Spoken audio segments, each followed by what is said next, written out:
Vamos falar agora do portal do empreendedor, né, que é a grande ferramenta, é a porta de entrada do empreendedor individual.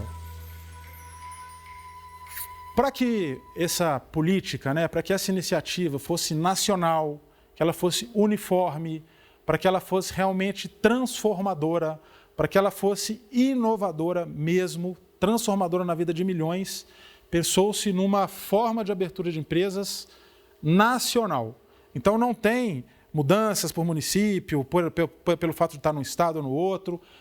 As regras são nacionais e elas se configuram, elas estão materializadas no portal do empreendedor, que foi pensado para ser limpo, simples e direto, didático, claro e objetivo. Um conceito, você empreendedor individual vai se ver lá, você vai se ver, fácil a navegação, perguntas e respostas, imagens que ilustram ali, né, para facilitar a identificação das atividades e tal, e objetividade e clareza das informações. E posso assegurar para vocês que é um portal que está em constante evolução e melhorias, né? Ainda a gente sabe que não é muito simples para grande parte da população acessar a internet, né? Acessar o portal do empreendedor. Por mais que esteja simplificado o sistema e mais de 2.600.000 pessoas já tenham feito esse registro, muita gente ainda tem dificuldade, com certeza tem dificuldade. Aí é que entra o Sebrae, a gente vai falar um pouco mais na frente do que o Sebrae proporciona para vocês, para ajudar, para dar sustentabilidade, para ajudar a registrar. O Sebrae ajuda a registrar. Então, qualquer ponto de atendimento do Sebrae faz esse registro aqui para vocês. Leva as informações necessárias e o Sebrae faz o seu registro. Então, nós estamos falando do www.portaldoempreendedor.gov.br. Lembrem do .gov. Como é uma política de governo, como é uma grande política nacional, não é uma prestação de serviços, o portal é governamental. Tomem cuidado com alguns outros endereços na internet que também fazem um processo de registro ou que induzem a uma situação que pareça um processo de registro, mas que, na verdade, vão estar associando vocês a alguma associação ou algum sindicato. O processo de registro do empreendedor individual, como eu já disse, ele é gratuito, né? Fica a critério de cada um, se for o caso, se quiser pagar uma assessoria, se quiser pagar alguém para ajudar, fique à vontade. Mas saibam que o Sebrae faz isso de graça para vocês. A gente sabe que muita gente, apesar de já ter mais de 2.600.000 empreendedores e a internet já está bastante difundida no Brasil, muita gente tem tanto dificuldade no acesso, como tem dificuldade no entendimento do que está colocado aqui. Apesar de ser simples, claro, prático, objetivo, ainda pode gerar algumas dificuldades para muita gente. E aí vocês tenham certeza que o Sebrae está aí para fazer, em qualquer dos seus pontos de atendimento, o Sebrae está aí para fazer esse registro para vocês. Já fez centenas de milhares de registros de empreendedores individuais. Então, só fique esse alerta, né? Tome esse cuidado. Há alguns sites aí que induzem a um processo que muita gente pode até achar que é um processo de registro, mas que vai gerar uma associação. Então, fiquem atentos ao .gov, ao .gov, né? O portal é .gov, não é .com, não é .org, é .gov. Fiquem atentos aí a isso. E essa é a cara do portal. Vocês vejam, nós temos perguntas e respostas, nós temos informações, nós temos imagens, nós temos todos os endereços de atendimento do Sebrae a partir do portal, os endereços dos escritórios de contabilidade, nós vamos falar mais à frente, os escritórios de contabilidade são obrigados, aqueles que são optantes pelo Simples, né? Eles são obrigados a fazer o registro dos empreendedores individuais sem cobrar nada. Então, os endereços dos escritórios de contabilidade estão aqui, né? Aqui é onde se faz o registro. O registro não se faz em repartição pública, não se faz em junta comercial, não se faz em prefeitura, né? O registro se faz no portal do empreendedor só. Não existe deslocamento físico. Você pode fazer de casa, você pode fazer do Sebrae, você pode fazer da sua associação, na casa do seu vizinho, na casa de um amigo. Enfim, é online pela internet e é instantâneo, como a gente já disse aqui. Tem muita coisa que é online, mas que você envia a informação, tem que aguardar para obter a resposta. Aqui é na hora. E aí é muito simples. E aí, gente, vocês tomem cuidado, esse é um reforço que a gente sempre faz. Quem já é empreendedor, quem já está na informalidade, vai se formalizar, quem já é autônomo, já sabe, já conhece o seu negócio, né? Já sabe o que está fazendo, então é muito mais simples encontrar ali a atividade, né? O que é atividade? Se você é um pipoqueiro, é isso. Se você é dono de uma lanchonete, essa é a sua atividade. Se você é pedreiro, essa é a sua atividade. Se você é doceira, essa é a sua atividade. Então fica fácil para quem já exerce encontrar ali, já sabe. Para você que não empreende ainda, como esse processo leva no máximo 5 minutos, tome cuidado com essa rapidez, muitas vezes surpreende o empreendedor. Então tenha certeza da atividade que você vai exercer, se você vai ser uma lanchonete, se você vai ser um lava-jato, se você vai ser uma oficina mecânica, se você vai exercer alguma atividade ligada à construção civil, porque muita gente se espanta, fala, uai, acabou, já me formalizei, já posso imprimir aqui o meu certificado? É fácil sim, é simples sim, e espanta muita gente. Então, essa é a cara do portal, as informações estão todas aqui, endereços importantes, perguntas e respostas, informações sobre quanto vai pagar, como se emite as guias, que eu comentei mais anteriormente. E aí eu quero deixar um recado importantíssimo aqui, importantíssimo. Apesar do registro ser feito pela internet, isso não quer dizer que todo o processo de planejamento e de conferência, né, do que é necessário seja ali. Tem uma coisa que deve ser feita previamente, e aí eu vou reforçar que ela é importantíssima, fundamental, que é você conferir com a sua prefeitura se o seu endereço é permitido, se é permitido que se exerça a atividade que você quer exercer ou já exerce no seu endereço. É o que se chama de uso e ocupação do solo. Ser empreendedor individual, ter CNPJ, ser formal, não quer dizer que você pode exercer a sua atividade em qualquer lugar. Vias públicas, residência, apartamento, casa, puxadinho.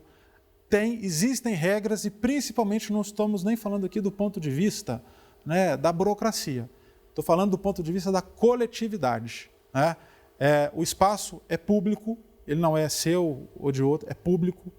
Quando você exerce uma atividade em casa, você tem que se preocupar se isso vai incomodar o seu vizinho, vai gerar barulho, vai gerar grande trânsito de pessoas, vai gerar algum cheiro forte, vai gerar alguma luminosidade forte, enfim. O que você vai trazer ali para a sua residência que pode afetar a sua vizinhança, gerar trânsito de pessoas, estacionamento de carro, esse tipo de coisa. Então é importante que você saiba, o empreendedor individual, pelo tamanho, né, é muito difícil que haja esse abalo das relações com a coletividade. Tanto é que depois do empreendedor individual, muitas legislações foram sendo melhoradas para permitir que se funcione em casa, que você abra o seu negócio, formalize o seu negócio na sua residência, para permitir que você flexibilizar algumas regras de feiras, né, de trabalho em praças públicas e tal. Mas mesmo assim a gente lembra que vocês têm, eu vou reforçar isso sempre, têm que ter a certeza. Caso vocês não tenham essa certeza e caso seja inviável, que não seja permitido, por exemplo, você realizar a sua atividade, por exemplo, a sua residência, você vai poder ser multado. Né? Isso aí é importante frisar isso. O município pode te fiscalizar. Todos os entes, município, estado, eles podem fiscalizar, isso é o dever deles. Ser empreendedor individual não quer dizer que você não vai ser fiscalizado. Significa que você vai ser fiscalizado de acordo com as novas regras. Você é sujeito de uma série de direitos, você tem uma série de direitos, tem que cobrar esses direitos, mas também, volto a frisar, você está numa coletividade. Então, se você vai trabalhar na rua, né, não é o fato de ser empreendedor individual que garante a sua legalidade. Você tem que saber se é permitido ali no seu município trabalhar na rua. Se você vai trabalhar em casa, não é o fato de ser empreendedor individual que garante a sua legalidade. É claro que na grande maioria dos casos, né, trabalhar em casa, trabalhar na sua residência, hoje não é mais um empecilho. Hoje é uma tendência, né, é uma tendência cada vez mais forte o trabalho em casa. Mas existem algumas restrições, principalmente, por exemplo, em prédios. Né? E existem atividades, para dar alguns exemplos bem práticos, que a pessoa precisa de um endereço, mas a atividade dela, o trabalho dela, não é exercido no endereço. Vou dar o caso do pedreiro. Precisa declarar um endereço no portal do empreendedor, que vai ser o seu endereço residencial. Mas ele não vai trabalhar em casa. Que pedreiro trabalha em casa? O pedreiro trabalha na casa das pessoas que o contratam, nas empresas que o contratam. Então, aí é uma situação muito mais simples. Mas caso você vá gerar impacto para os seus vizinhos, para a sua coletividade e principalmente o espaço público, muita gente trabalha na rua, vendedores ambulantes, praças públicas, banquinhas, quiosques, né? O empreendedor individual também é para vocês. Mas se certifiquem que vocês podem trabalhar ali e muitos de vocês já têm o seu licenciamento para aquela atividade ali. Só que esse é um licenciamento parcial. Com a formalização como empreendedor individual, você passa a estar legalizado completamente e com a cobertura previdenciária. E aí, da mesma maneira que eu faço esse alerta, todos os municípios do Brasil, os estados e o próprio governo federal têm a obrigação de te dar orientação prévia.